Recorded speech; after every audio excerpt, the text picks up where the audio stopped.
እድሜና ጤና ይስጥልን የተወደዳችሁ ከሪዮት የዕለቱን ዘገባዎች ይዘን ቀርበናል። እንድትከታተሉን በአክብሮት ተጋብዛችኋል። በአባይ ወንዝ ጉዳይ ዙሪያ ሲደረግ የነበረው ውይይት ከሸፈ። ዝርዝር ይዘናል።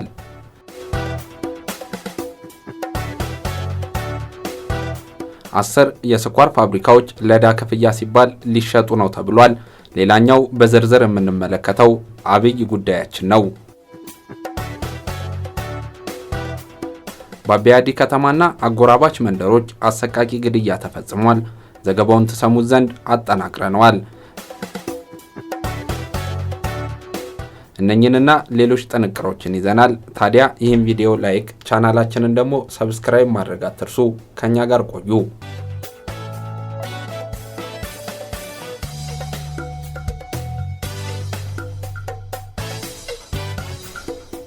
በአባይ ወንዝ ጉዳይ ዙሪያ ሲደረግ የነበረው ውይይት ከሸፈ። ካሳለፍነው ቅዳሜ ጀምሮ በዲሞክራቲክ ኮንጎ መዲና ኪንሻሳ ሲደረግ የነበረው የሶስቱ የአባይ ተፋሰስ ሀገራት ውይይት መክሸፉ ታውቋል።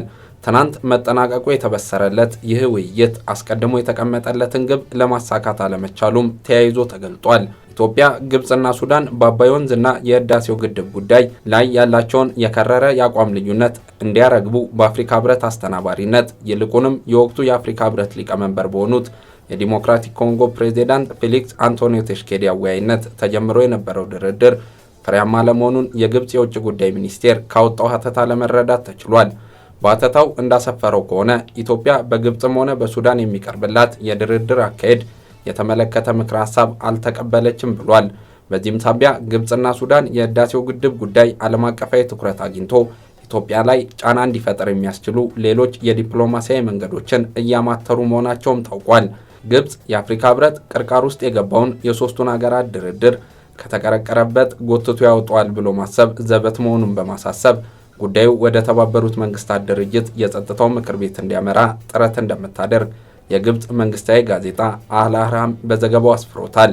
በድርድሩ ላይ ተሳታፊ የነበረ አንድ የግብጽ ዲፕሎማት ለጋዜጣው ሲናገር ባለፈው ዓመት ግብጽና ሱዳን የህዳሴው ግድብ ጉዳይን በመያዝ አምርተው ነበር። ይሁንና በአሁኑ ሰዓት ኢትዮጵያ ያሳየችው ግትር አቋም ይበልጥ ወደ ጸጥታው ምክር ቤት እንድናዘነብል አንድ ማስረጃ ሆኖናል ብሏል። የግብጽ የውጭ ጉዳይ ሚኒስትር አፈቀላጤ አህመድ ሀፌዝ ትናንት በሰጡት ጋዜጣዊ መግለጫ ኢትዮጵያ በሱዳን የቀረበላትን የአራት ሀገራትና ዓለም አቀፍ ተቋማት ሊያደራድሩን ይገባል ጥሪ አለመቀበሏን ጠቅሰው በተጨማሪም በድርድሩ ላይ ሌሎች ጉዳዮች በቀጥታም ይሁን በተዘዋዋሪ የሚመለከታቸው በታዛቢነት ይመልከቱት ጥያቄ ውድቅ አድርጋለች ብለዋል። የሱዳኗ የውጭ ጉዳይ ሚኒስትር መሪየም አልማሃዲ በበኩላቸው ለውይይቱ መክሸፍ በቁጥር አንድነት ኢትዮጵያን ተጠያቂ ያደረጉ ሲሆን ኢትዮጵያ በሚመጣው ነሐሴ ወር ለምታደርገው የውሃ ሙሊት አንድም የመስማማት ሁኔታ ሳይፈጠር 200 የድርድር ቀናት መባከናቸው ኪሳራ ነው በማለት ተናግረዋል። ይህ የኪንሻሳው ውይይት በሶስቱ ሀገራት የውጭ ጉዳይና የውሃ ሀብት ሚኒስትሮች መካከል የተደረገም ነበር።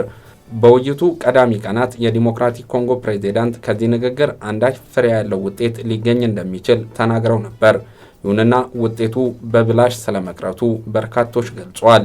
በተያያዘ ዜና ሳውዲ አረቢያ፣ ሱዳንና ግብጽ በህዳሴው ግድብና ተያያዥ ጉዳዮች ዙሪያ በጋራ የሚያቀርቡት ማንኛውም አይነት ሀሳብ እንደምትደግፍ ትናንት ምሽት በይፋ ገልጻለች። የግብፁ የውጭ ጉዳይ ሚኒስተር ሳሚ ሹክሪ ለአስቸኳይ ጉብኝት ትናንት ማምሻውን ሱዳን ካርቱም መግባታቸውን የግብጽ መገናኛ ብዙሃንም እየዘገቡ ነው። በዚህ ጉብኝታቸው ከሱዳን ባለስልጣናት ጋር ስለ ሁለትዮሽ ግንኙነት ይወያያሉ ተብሏል። ነገር ግን ከድርድሩ መክሸፍ ጋር በተገናኘ ሌላ አማራጭ ለመፈለግ የሁለቱ ሀገራት ባለስልጣናት ለመወያየት ሳያቅዱ እንዳልቀረ የተለያዩ ታዛቢዎች ግምታቸውን እያስቀመጡ ነው። የኪንሻሳውን ውይይት በማክሸፍ አዎንታዊ ውጤት እንዳይኖረው ግብጽና ሱዳን እንቅፋት ሆነዋል ሲል የኢትዮጵያ የውሃ መስኖና የኃይል ሚኒስቴርም አስታውቋል። በሁለቱ ሀገራት ስምምነት ሳይደረስ ግድቡ መሞላት የለበትም በሚል የሚቀርብ አቋም የህግ መሰረት የሌለው እንዲሁም ኢትዮጵያ የተፈጥሮ ሀብቷን የመጠቀም መብቷን የሚጋፋ በመሆኑ ተቀባይነት የለውም ብሏል። በመግለጫው የዲሞክራቲክ ሪፐብሊክ ኮንጎ ፕሬዚዳንትና የወቅቱ የአፍሪካ ህብረት ሊቀመንበር ፕሬዚዳንት ፌሊክስ ቴሽኬዲና ቡድናቸው ድርድሩን ለማስቀጠል ያሳዩት ብርቱ ጥረት የኢትዮጵያ መንግስት በከፍተኛ አክብሮት ይመለከተዋል በማለትም ሚኒስቴሩ ፕሬዚዳንቱን አመስግኗል።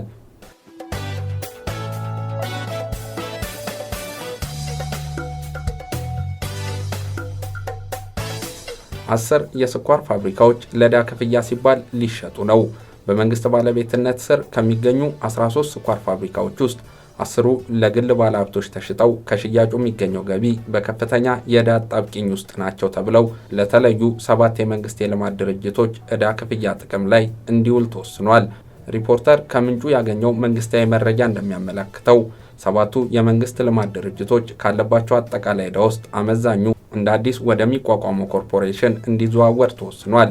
አዲስ የሚቋቋመው ተቋም የዕዳ ሀብት አስተዳደር ኮርፖሬሽን የሚል ስያሜ የተሰጠው ሲሆን ኮርፖሬሽኑን ለማቋቋም የሚያስችል ደንብ ከጥቂት ሳምንታት በፊት በሚኒስትሮች ምክር ቤት መጽደቁ ይታወሳል። ኮርፖሬሽኑ ከፍተኛ የዕዳ ጫና ውስጥ ወድቋል ተብለው ከተለዩ 7 የመንግስት ልማት ድርጅቶች አጠቃላይ ዕዳ ውስጥ ኮርፖሬሽኑ አመዛኙን በመውረስ ዕዳቸውን የመክፈል እንዲሁም ድርጅቶቹን ከዕዳ አስተዳደር ወጥተው ትርጉም ያለው ኢኮኖሚያዊ ተልዕኮ እንዲወጡ የማስቻል አስተዳደራዊ ሚና ተጥሎበታል። በመንግስት የተለዩ 7ቱ የመንግስት የልማት ድርጅቶች የኢትዮጵያ ኤሌክትሪክ ኃይል፣ የኢትዮጵያ ኤሌክትሪክ አገልግሎት፣ የኢትዮጵያ ምድር ባቡር ኮርፖሬሽን፣ ኢትዮ ኢንጂነሪንግ ግሩፕ ወይም የቀድሞ የብረታ ብረትና ኢንጂነሪንግ ኮርፖሬሽን፣ ኬሚካል ኢንዱስትሪ ኮርፖሬሽን እና የኮንስትራክሽን ስራዎች ኮርፖሬሽን ብሎም ስኳር ኮርፖሬሽን ናቸው። እነዚህ ድርጅቶች ከሀገር ውስጥ አበዳሪዎች በዋናነት ከኢትዮጵያ ንግድ ባንክና ከውጭ አበዳሪዎች ተበድረው ያልመለሱት አጠቃላይ ዕዳ 780 ቢሊዮን ብር ወይም 19.5 ቢሊዮን ዶላር እንደሆነ ገንዘብ ሚኒስቴር ሰሞኑን ይፋ ያደረገው መረጃ ያመለክታል። አዲስ የሚቋቋመው ኮርፖሬሽን 7ቱ ድርጅቶች ካለባቸው 780 ቢሊዮን ዶላር ውስጥ 570 ቢሊዮን ብሩን ወርሶ የመክፈልና የማስተዳደር ኃላፊነት እንደተጣለበት ሪፖርተር በዘገባው ገልጧል። ኮርፖሬሽኑ የሚቋቋመው ራሱን በቻለ የንግድ ተቋም አደረጃጀት እንደሚሆን፣ ኃላፊነቱን ለመረከብ የሚያስፈልገው የመጀመሪያ ካፒታልም ከመንግስት በጀት ውጭ እንደሚሆን መረጃው አመላክቷል። በመሆኑም 10 የመንግስት ስኳር ፋብሪካዎችን በመሸጥ የሚገኘው ገቢ ኮርፖሬሽኑ ለሚያስፈልገው የመጀመሪያ ካፒታል ፈሰስ እንዲደረግ የተወሰነ ሲሆን ከስኳር ፋብሪካዎቹ ሽያጭ ከሚገኘው ገቢ በተጨማሪ በቅርቡ ለውጭ ኩባንያዎች ከሚሰጠው የቴሌኮሙኒኬሽን አገልግሎት ፈቃድ ክፍያ እንዲሁም ከኢትዮ ቴሌኮም ከፊል ሽያጭ የሚገኘው ገቢ ትልቅ ድርሻ ወደ ኮርፖሬሽኑ ፈሰስ እንዲደረግ መወሰኑም ታውቋል። መንግስት በመጀመሪያ ይዞት የነበረው ዕቅድ 13 ስኳር ፋብሪካዎችን ለመሸጥ የነበረ ሲሆን ይህንንም ወደ ተግባር ለመቀየር የሁሉንም ፋብሪካዎች አጠቃላይ ሀብትና ንብረት በገለልተኛ የኦዲት ኩባንያ እንዲገመት አድርጓል። ይህን የሀብት ንብረት ግመታ እንዲያከናውንም ቡከርቴት የተባለ የእንግሊዝ ኩባንያ ተቀጥሮ የግመታ ስራውን ከዓመት በፊት አጠናቆ ሪፖርቱንም ለመንግስት እንዳቀረበ የተገኘው የሰነድ መረጃ ያመለክታል። ኩባንያው ባካሄደው የግመታ ስራ የ13 ስኳር ፋብሪካዎች አጠቃላይ ሀብትና ንብረት ከዓመት በፊት በነበረው ዋጋ መሰረት 88 ቢሊዮን ብር ገምቷል። ይሁን እንጂ በተመሳሳይ ወቅት የነበረው የስኳር ፋብሪካዎቹ አጠቃላይ የአገር ውስጥ ዕዳ ወለድን ሳይጨምር ብቻውን 81.6 ቢሊዮን ብር የነበረ ሲሆን በዚህም ተመሳሳይ ወቅት የፋብሪካዎቹ አጠቃላይ የውጭ ዕዳ መጠን ወለድን ሳይጨምር 2.1 ቢሊዮን ዶላር ነበር።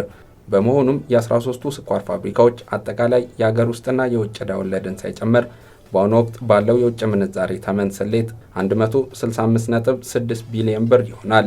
ይሁን እንጂ ይህ ግመታ ከተከናወነ በኋላ መንግስት ተጨማሪ ወጪዎችን በስኳር ፋብሪካዎች ላይ በማፍሰሱ የምርት ማሻሻያ ስራዎችን እንዲሁም የተመረጡ ፋብሪካዎችን የግንባታ ደረጃ የማሻሻል ጥረቶች ያደረገም በመሆኑ በቀደመው ሀብት ላይ ለውጥ እንደሚያመጣ መረዳት ይቻላል። መንግስት ከ13 ፋብሪካዎች ውስጥ 10 ፋብሪካዎች እንዲሸጡና የሚገኘው ገቢም የዕዳ ክፍያ ለማስተዳደር ወደሚቋቋመው ኮርፖሬሽን ሙሉ በሙሉ ፈሰስ እንዲደረግ በመወሰኑ 10 ፋብሪካዎች በተገመቱበት የሀብት መጠን ብቻ ቢሸጡ ኮርፖሬሽኑ ከ100 ቢሊዮን ብር በላይ ማቋቋሚያ ካፒታሉን ከስኳር ፋብሪካዎቹ ሽያጭ ሊያገኝ ይችላል። ከስኳር ፋብሪካዎቹ ሽያጭ በተጨማሪም ከቴሌኮሙኒኬሽን ዘርፍ ገቢ ከፍተኛ ድርሻ ለኮርፖሬሽኑ ፈሰስ የሚደረግ ሲሆን የቴሌኮሙኒኬሽን ዘርፍ ለውጭ ገበያ ለመክፈት በተወሰነው መሰረት ለሁለት የውጭ ኩባንያዎች የቴሌኮሙኒኬሽን አገልግሎት ፍቃድ ለመስጠት የተጀመረው የጨረታ ሂደት ተጠናቆ በመጪው ጥቂት ሳምንት አሸናፊዎቹ ኩባንያዎች ይፋ እንደሚደረጉም ይጠበቃል። ጨረታውን የሚያሸንፉት ሁለቱ ኩባንያዎች እያንዳንዳቸው ለ15 ዓመት የቴሌኮሙኒኬሽን አገልግሎት ፍቃድ የሚያገኙ ሲሆን ከሁለቱ ኩባንያዎች የፍቃድ ክፍያ በትንሹ በአማካኝ መንግስት 2 ቢሊዮን ዶላር የሚጠጋ ገቢ ሊያገኝ እንደሚችል የዘርፉ ባለሙያዎች ይሞግታሉ።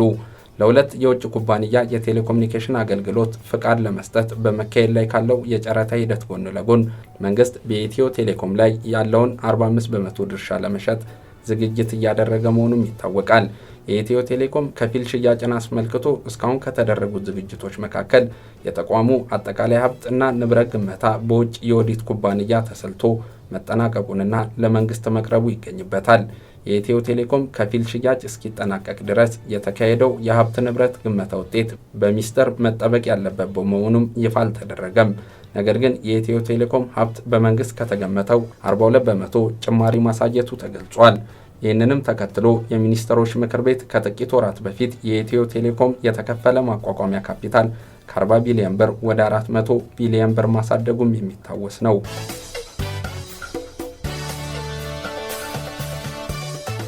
ሱዳን የኢትዮጵያ ወታደሮችን ልታባረር ነው።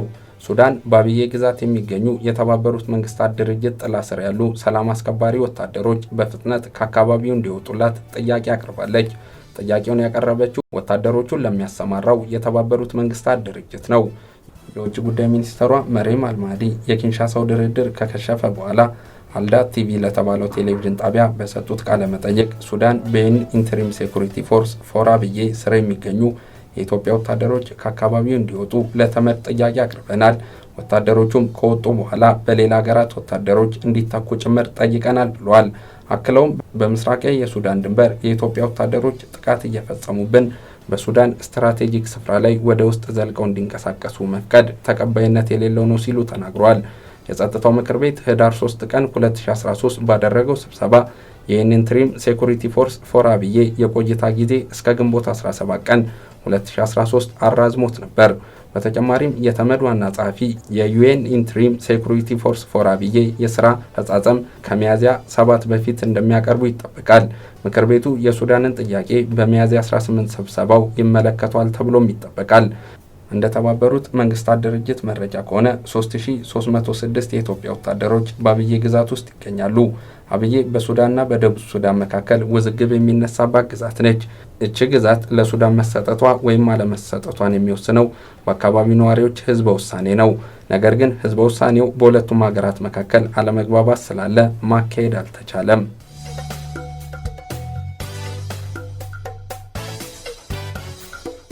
በአማሮ 12 ሰዎች ተገደሉ። በደቡብ ክልል አማሮ ልዩ ወረዳ ነዋሪዎች የታጠቁ ቡድኖች በተለያዩ ቀናት በፈጸሙት ጥቃት 12 ሰዎች ተገለው ከ11000 በላይ መፈናቀላቸውን የአካባቢው ባለስልጣናት አስታውቀዋል።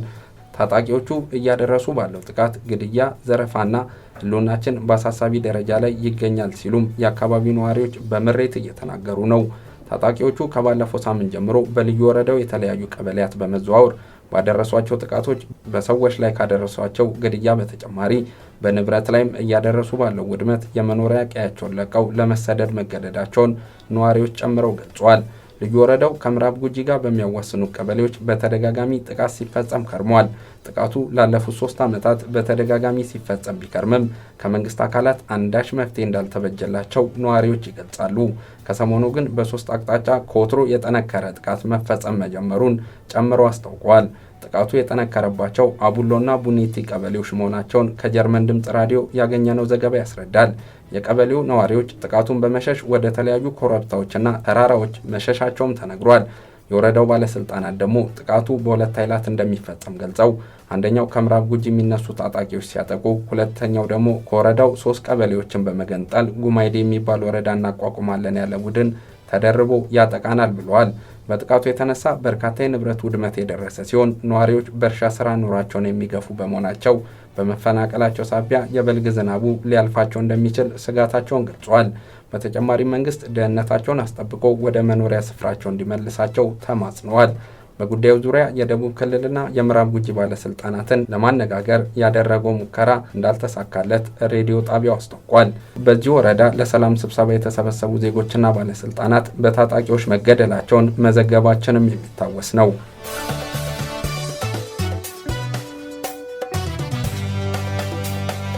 በአብያዲ ከተማና አጎራባች መንደሮች አሰቃቂ ግድያ ተፈጽሟል። የትግራዩን ጦርነት ተከትሎ ከኢትዮጵያ ጦር ጋር በጥምር ህወሓትን የሚዋጋው የኤርትራ ጦር ስለፈጸማቸው የግፍ ጭፍጨፋዎች አሁንም መረጃዎች እየወጡ ነው። የብሪታንያው ዴይሊ ቴሌግራፍ ባጠናቀረው ዘገባ መሰረት ከአክሱም ጭፍጨፋ ጋር የሚመሳሰል አይነት ግድያ በአብያዲ ከተማ ተፈጽሟል። ግድያው የ182 ሰዎችን ነፍስ ቀርጥፎ የበላ ነውም ተብሎለታል። ረቡዕ የካቲት 3 ቀን 2013 ዓ.ም የኢትዮጵያና የኤርትራ ጥምር ጦር ወደ አባያዲ ሰተት ብሎ ገባ። የ26 ዓመቱ ተስፋዬ ገብረ ማርያም ሲናገር በውሾች የተበሉ አስክሬኖችን ተመልክቻለሁ። ወታደሮቹ ማንም ሰው ወደ አስክሬኖቹ እንዳይጠጋ ሲከላከሉ ነበር። ቀን እየገፋ ሲመጣ የአስክሬኖቹ ሽታ እየበጠበጣቸው መክረሙንም አስታውቋል። ስለዚህ አፈር ነገር አስክሬኖች ላይ በተን አደረጉበት በማለት ወታደሮቹ የፈጸሙትን የጭፍጨፋ ልክ አብራርቶ ገልጧል። ከውትላ ኮመንደር ጭፍጨፋ ከተረፉ ሰዎች መካከል አንዷ መራይት ወልደ ገብርኤል የተባለች የ5 ዓመት ሕፃን ልጅ በበኩሏ አጎቷ አብርሃ ዘነበ እርሷን ከጥይት ለመከላከል ሲል መሞቱን ጠቅሳ ወታደሮቹ መጥተው አባቴ ላይ ጮሁበት፣ አጎቴ ላይም እንዲሁ። አባቴ ሮጦ አመለጠ። ወታደሮቹ አጎቴን እግሩ ላይ በጥይት መተው አቆሰሉት። ከዛም ሆዱ ላይ ደገሙት። እኔን ደግሞ ጉልበቴ ላይ በጥይት መቱኝ ስትል ለሕክምና ከምትገኝበት የመቀሌው አይደር ሆስፒታል በስልክ ለጋዜጣው ተናግራለች። አባያዲን ጨምሮ አዲ አሳምኢንን፣ በጋሻካ፣ አዲ ጨሎ፣ አምብራሳዋ፣ ወትላአኮ፣ ስምረት፣ ጉያ፣ ዝላቆመ፣ አረና፣ ምጻወርቂ፣ ይቆይር እና ሽሎም እምኒ በተባሉ መንደሮች በርካታ ገበሬዎችና ንጹሃን ዜጎች መጨፍጨፋቸውንም ከጭፍጨፋው የተረፉ ዜጎች አስታውቀዋል። 4 በ20 የዕድሜ ክልል የሚገኙ ወንድማማች ወጣቶች በኢትዮጵያና ኤርትራ ወታደሮችም ተረሽነዋል። ወጣቶቹ የማሽላ እርሻቸው ውስጥ ደፋ ቀና በሚሉበት ጊዜ ወታደሮቹ የመጡ ሲሆን እርሻቸው ውስጥ ተኩሰውም ገድሏቸዋል። ገብረመድም፣ ክብሮም፣ ጉይሻይና ተስፋ ማርያም የተባሉት እነዚህ ወጣቶች አስክሬናቸው ሳይቀበር ለቀናት በአንድ ሸለቆ ውስጥ ተቀምጦ መክረሙን አባታቸው አርያ ገብረ ተክሌና ትልቁ ልጃቸው መብራሃተ ተክሌ ተናግረዋል። አስክሬኖቹ ከ5 ቀናት በኋላ ያሳገኟቸው በእጅጉ በስብሰው እንደነበረም አስታውሰዋል። የካቲት 8 የኢትዮጵያ ወታደሮች የልጆችን አስክሬን ያሉበትን ስፍራ አሳዩን። አስክሬናቸው ወደ አንድ ሸለቆ ተወርውሯል። እኛም ወደ አስክሬኖቹ ሄድን። አጠገባቸው ስንደርስ የመንደሩ ነዋሪ ስንዝር ታህል ለመቅረብ ተሳቆ ነበር። ምክንያቱም በጣም ይሸታልና። ሀዱሽ ምሩጽ የአካባቢው የቤተ ክህነት አገልጋይ ይናገራሉ። ከ4 ቄሶች ጋር አስክሬኖች የመለየት ስራ የጀመሩት ቄስ ሀዱሽ ከገቡበት ሸለቆ ለማውጣት ፈተና ገጥሞናል። አብዛኞቹ አስክሬኖች በዱር እንስሳ ተበልቷል። ሌሎቹ በግማሹ በውሾች ተበልቷል። ገላቸው ተበትኗል። ፊታቸው በተባይ ተሞልቷል። ተባዮቹን ለማስወገድ ነዳጅ አርከፈከፍንባቸው በማለት ሁኔታውን ያስታውሳሉ። የኤርትራው የማስታወቂያ ሚኒስተር የማነ ገብረ መስቀል ስለ አባያዲም ሆነ ሌሎች ጭፍጨፋዎች ተጨማሪ ማብራሪያ እንዲሰጡ ቢጠየቁም ስለ ጉዳዩ ትንፍሽ አላሉም። የኤርትራ መንግስት ለዚህ መሰል ድርጊቶች ምንም ርኅራኄ የለውም። ንጹሃን ዜጎችን አናጠቃም፣ ግን ባለፉት ወራት በህወሓት ቅሪቶች የሚነዛብን የሐሰት ክሶችን በብዛት እያየን ነው በማለት ለጋዜጣው ተናግረዋል።